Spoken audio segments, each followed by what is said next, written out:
Hi, I'm Elle, and it's time for another drama roundup. Let's get the worst out of the way first, though, shall we? As we all know, John Kuckian is releasing his fall collection of Kuckian cosmetics. We've already heard about the Rebel lipstick shade controversy, but John has landed in even more hot water over an image that he posted on Instagram to advertise his latest release.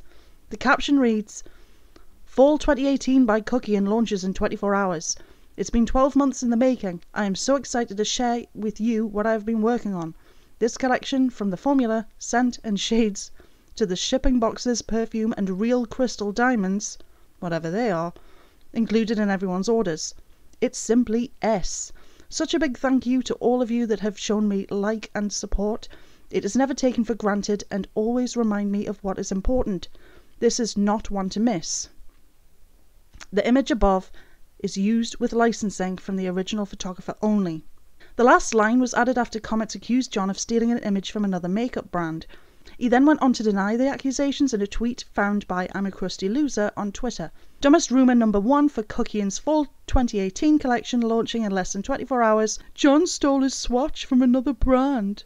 I found an amazing photographer on Instagram. I got a link to her website where I could support her and pay a license to use one of her images. I mean, the photographer in question does have an Instagram account, but the website that John seems to have used is one called Dreamstime, one of the most famous stock photo websites on the internet. Personally, when I'm buying makeup, I want to see what the actual shade looks like on a model or at least in a real swatch. John could claim that it's just an image to go with his Instagram announcement, but why edit the strong red down into a different colour altogether? That implies that it's an actual shade that's been created. But now we know that it's just John playing around on something like Photoshop to potentially match what he might have. But let's move on to more relevant people and drama, shall we? Despite Manny MUA's recent rebrand with new kinds of videos on his channel, he's been caught in yet another storm over social climbing. Well, when I say social climbing, I really mean social backstabbing. Jack Emery of Makeup by Jack released a video this week of products that he would be getting rid of for various reasons, and when he came to Manny MUA's collab with Makeup Geek, well, this is what he had to say.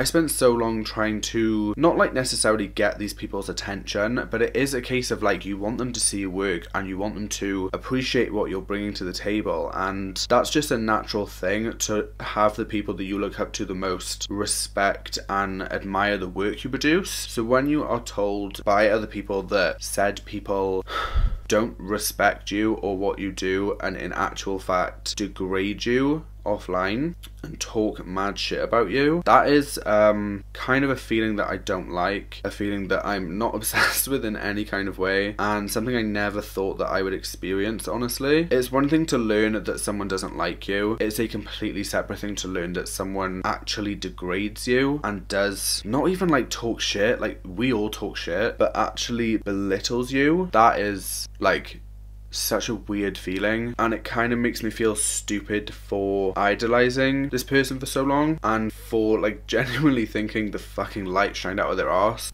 As Tony Michelle pointed out, Jack has spent time with Jeffree Star, so maybe this is just because of Jeffree and Manny's feud. Then again, Thomas Halbert did say that he had numerous people come to tell him, not just Jeffree, that Manny had stalled his career.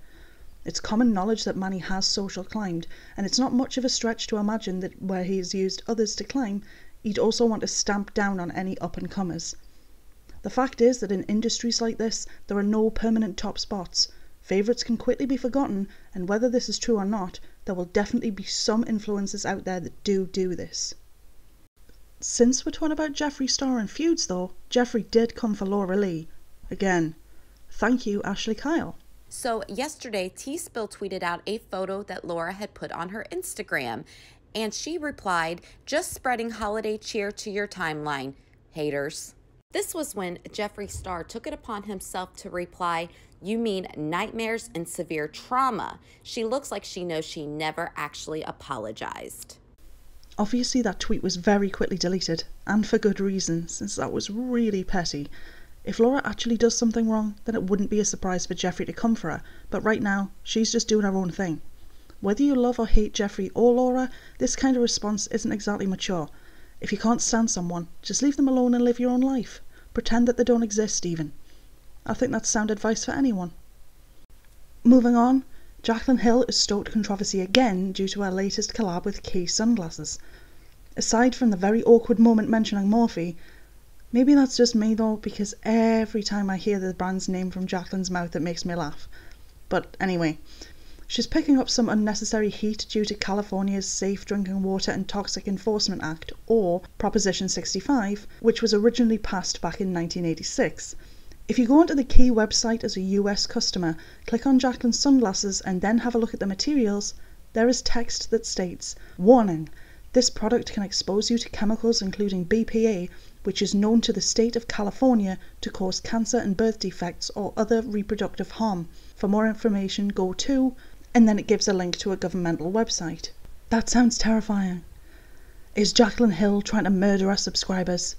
Well, no. Prop 65 is massively controversial. Over 1,000 chemicals are listed as could cause cancer harmful, and a lot of it really is scaremongering. For example, California legally has to warn you about eating toast because it contains a chemical called acrylamide. Have you ever personally been abused by toast? I'm going to guess that most of you haven't been. I mean, maybe if you screw the timer up and the bread really burns and then you end up getting annoyed that you have to use more bread and...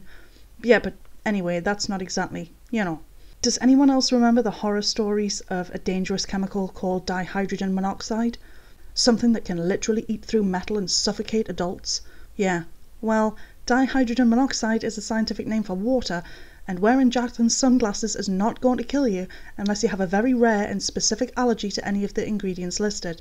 Jaclyn definitely deserves fair criticism, but to get at her for this is downright silly in my opinion.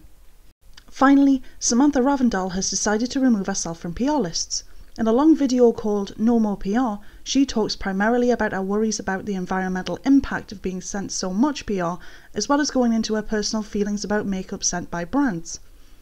It feels like a good, honest video where she doesn't bash anyone else, doesn't really shame anyone aside from getting a little irritated by the wasteful packaging that PR comes with, and even acknowledges how important PR is to smaller influencers, as well as underlines that she's not against anyone else for receiving PR. After the video was published, Samantha took to Twitter to say, "Really feeling so happy from all your lovely comments, tweets, DMs about today's video, as well as the positive reactions from the wonderful brands I get the chance to have a relationship with. Thanks for your support, guys."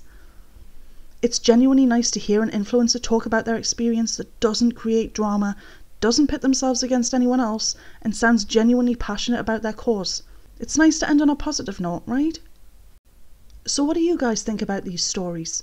Feel free to agree or disagree with me in the comments. As always, like, comment, subscribe, ring the bell, or don't do any of those things because I'm not your mother. And, as we say in The Sims, dag dag.